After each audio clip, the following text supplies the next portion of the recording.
नमस्कार बच्चों। आज मैं आपको एक बहुत ही खूबसूरत कहानी सुनाने जा रही हूँ जिसका नाम है बुद्धिमान लड़की। इस कहानी में बहुत से सुंदर सुंदर पात्र आएंगे, तो चलिए कहानी शुरू करते हैं।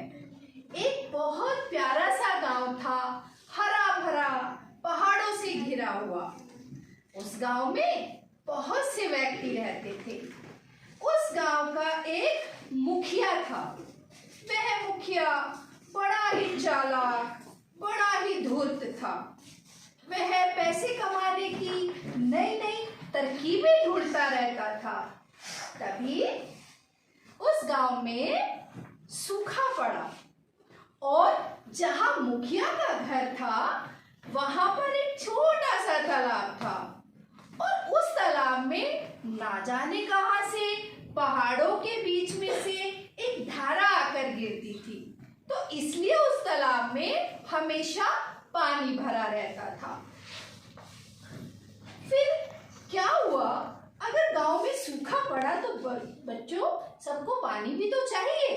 तो गांव के लोग मुखिया के पास आए, मुखिया जी हमें थोड़ा पानी दे दो, आपके घर के पास जो तालाब है उसमें तो बहुत पानी है। लेकिन क्योंकि वो बहुत ही चालाक और लालची था, उसने कहा नहीं नहीं, मैं पानी फ्री में नहीं दूंगा, आप मुझे पैसे दोगे तब मैं आपको यहाँ से पानी भरने दूंगा।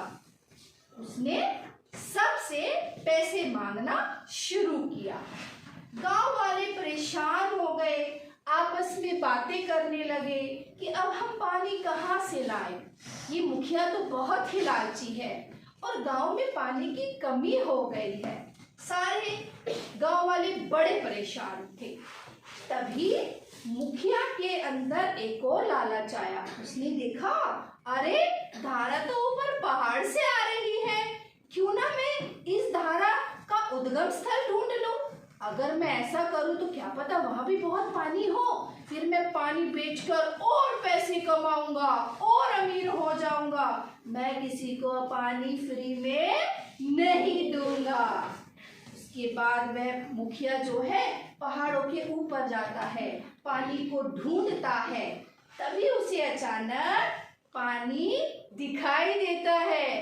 पहाड़ों के पीछे बहुत ही बड़ी नदी थी और एक साधु नदी में पानी पी रहा था। अब साधु संत तो तपस्वी होते हैं ना, सबकी मदद भी करते हैं और तपस्या करते हैं। मुखिया ने कहा, ऐ साधु, तुम यहाँ से पानी नहीं पी सकते, ये पानी मेरा है क्योंकि इसकी धारा मेरे तालाब में गिरती है।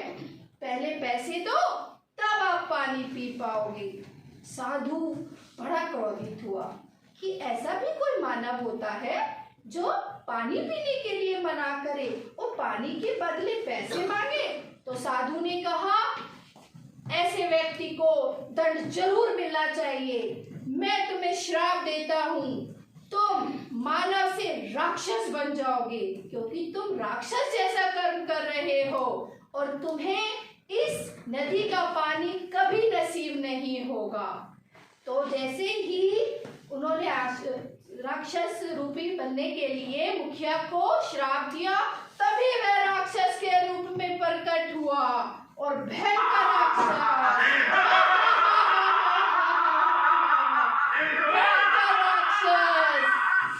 देखा, कितना भयंकर राक्षस बनकर वो प्रकट हुआ। तब उसने सोचा कि अब मैं माफी मांग लेता हूँ। उसने साधु से माफी मांगी और साधु ने कहा, अगर तुम्हें सच में पछतावा हो रहा है तो मैं श्राप तो वापस नहीं ले सकता, लेकिन तुम्हें श्राप से मुक्ति मिल जाए इसका एक उपाय कर सकता हूँ। अगर कोई कन्या, एक ऐसी कन्या जो सबकी भलाई करती हो, एक ऐसी लड़की जो सबके काम आती है और बहुत ही अच्छी हो, तुम्हें इस नदी का पानी पिला दे तो तुम्हें अपनी राक्षस योनि से मुक्ति मिल जाएगी और वापस तुम मुखिया बन जाओगे। यह कहकर साधु चला गया। फिर क्या हुआ, फिर अगले ही दिन गांव में और सूखा और सूखा पड़ने लगा। बारिश नहीं होती तो सूखा पड़ता है, सब पानी से तरसने लगे। तभी वहां पर एक बहुत ही प्यारी लड़की थी जिसका नाम था भाग्यश्री। वह सबकी मदद करती थी। वहां पर गांव में एक वृद्धा रहती थी। उसने कहा, मेरे पास तो दवाई लेने के लिए भी पानी नहीं है, क्या तुम मेरी मदद करोगी? क्या तुम मुझे एक गिलास पानी कहीं से लाकर दोगी ताकि मैं खाना तो ना सही दवाई तो ले सकूं? तब भाग्यश्री ने गांव वालों से भी बात की। गांव वाले भी परेशान थे कि पानी कहाँ से लाएं। पानी का एक तालाब ऊपर तो है और उससे भी ऊपर धारा है, लेकिन वहां तो एक राक्षस रहता है। तब उस बहादुर लड़की ने सोचा, अरे ये धारा ऊपर पहाड़ों से गिर रही है, क्यों ना मैं जाकर देखूं ये पानी कहाँ से आ रहा है ताकि मैं गांव वालों की मदद कर सकूं। ऐसा कहकर वह अपनी सखी के पास ऊपर पहाड़ों पर जाती है और देखती है, अरे यहाँ तो पानी का भंडार है, यहाँ तो चारों तरफ पानी ही पानी है। लेकिन तभी वहां पर बहुत तेज हवा चलने लगती है और वहां पर फिर से क्या प्रकट होता है? राक्षस, जो पहले मुखिया था और जोर से हंसता है।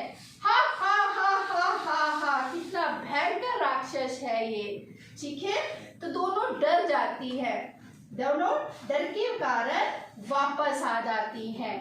परंतु जो किसी की मदद करना चाहता है उसके अंदर अपने आप परमात्मा एक नई ताकत भर देता है, क्योंकि वो लड़की बहुत अच्छी थी, वो चाहती थी गांव वालों की मदद करना, इसलिए वो अगले दिन फिर उस पहाड़ों पर चढ़ती है और अकेले ही सबकी मदद करने के लिए निकल पड़ती है। वह जैसे ही पहाड़ पर चढ़ती है उसको 4 बोने दिखाई देते हैं। वो जो 4 बोने थे वो कहने को तो बड़े छोटे थे, परंतु थे बहुत बहादुर। और वो आपस में बात कर रहे थे कि हमने राजा के यहाँ पर बहुत लड़ाइयाँ लड़ी हैं, हमने बहुत से राजाओं के साथ मिलकर दूसरे राजाओं के साथ लड़ते हुए जीत हासिल की है। तो भाग्यश्री ने सोचा, ये तो बहुत बहादुर है, क्यों ना मैं अपनी प्रॉब्लम इनको बताऊं। तो भाग्यश्री ने उनसे बात की। तब दोनों ने उन्हें बताया, अरे तुम लड़की तो बहुत अच्छी हो, लेकिन इस राक्षस की कहानी हमें पता है। ये पहले एक मुखिया था जो पैसों के लालच में पानी को बेचा करता था, और जब पैसे बेचने के कारण उसे एक साधु ने श्राप दिया था। लेकिन उस श्राप से मुक्त होने के लिए एक कहानी भी है कि अगर कोई लड़की इस जल को उसके मुंह में डाल दे, इस जल का पानी उसे पिला दे, तो उसके हाथों से उसका उद्धार हो जाएगा और वो राक्षस योनि से मुक्त हो जाएगा। तो लड़की भी बहादुर थी। सारे मिलकर उपाय करते हैं कि कैसे राक्षस को ये पानी पिलाया जाए। तो वो 4 बोने कहते हैं कि ठीक है, हम प्लानिंग करते हैं, हम कोई योजना बनाते हैं। वो देखो सामने राक्षस खड़ा हुआ है, अब हम जो है कहीं से कोई रस्सी लेकर आते हैं। तो एक बोना रस्सी लेकर आता है और क्या करते हैं, आगे रस्सी को इस तरह से गोल गोल घुमाकर राक्षस के पैर में बांध देते हैं। क्योंकि वो राक्षस पहले से राक्षस नहीं था, वो मानव से राक्षस बना था, तो उसके अंदर इतनी ताकत नहीं थी कि वो जो है अपनी मर्जी से हवाएं चला दे, पेड़ पौधे उखाड़ दे। वो सिर्फ डरा सकता था। तो उन्होंने उस राक्षस के पैर में रस्सी बांधी और राक्षस को गिरा दिया।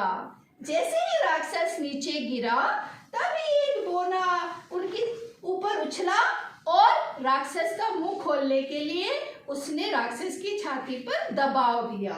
जैसे ही राक्षस का मुंह खुला, तभी भाग्यश्री आई और उसने पानी की एक कटोरी लेकर उसके राक्षस के मुंह में पानी इस तरह से डाल दिया, जिससे राक्षस के मुंह में पानी चला गया।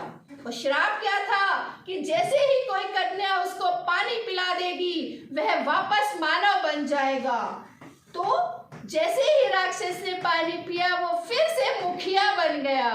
अब उसे इतने साल हो गए थे राक्षस बने, तो उसको अकल आ गई थी कि हाँ, मैंने पानी को बेचकर एक बहुत बड़ा पाप किया था, क्योंकि जल देव होते हैं, जल के देवता होते हैं ना, तो हमें जो है पानी को बेचना नहीं चाहिए, हमें प्यासे की प्यास बुझानी चाहिए, मदद करनी चाहिए। वह जो है सबसे माफी मांगता है। तब सब गांव वाले मिलकर ऊपर जाते हैं, क्योंकि राक्षस तो अब खत्म हो गया था, वो वापस मानव बन गया था। तो सब जो है निडर होकर ऊपर जाते हैं और देखते हैं, अरे यहाँ तो पानी का बहुत सा भंडार है और हर साल हमारे गांव में सूखा पड़ता है, तो क्यों ना एक ऐसी योजना बनाए कि यहाँ का पानी हम नीचे गांव तक लेकर जा सके। तब वे क्या करते हैं, इस तरह से नालियों की खुदाई करते करते पहाड़ों पे से पानी की एक धारा अपने गांव में लाते हैं और इस तरह से वो फसलों के लिए भी पानी उपलब्ध कराते हैं। उस दिन के बाद कभी उस गांव में सूखा नहीं पड़ा। क्यों नहीं पड़ा जानते हो? क्योंकि एक तो वहां पर बुद्धिमान लड़की थी और दूसरा सब गांव वालों ने ये जान लिया था, पानी बहुत ही अमूल्य वस्तु है, पानी बहुत ही अमूल्य है, पानी हमारे जीवन का आधार है, इसे हमें बेचना नहीं चाहिए, इसे हमें बचाना चाहिए और जल का सदुपयोग भी करना चाहिए। तो देखा बच्चों, कैसी लगी मेरी कहानी आपको? तो आज से हम पानी का सदुपयोग करेंगे और सबकी मदद करते हुए जीवन व्यतीत करेंगे, ठीक है? तो आगे हम ऐसी ही कहानी लेकर फिर आएंगे। नमस्कार, धन्यवाद।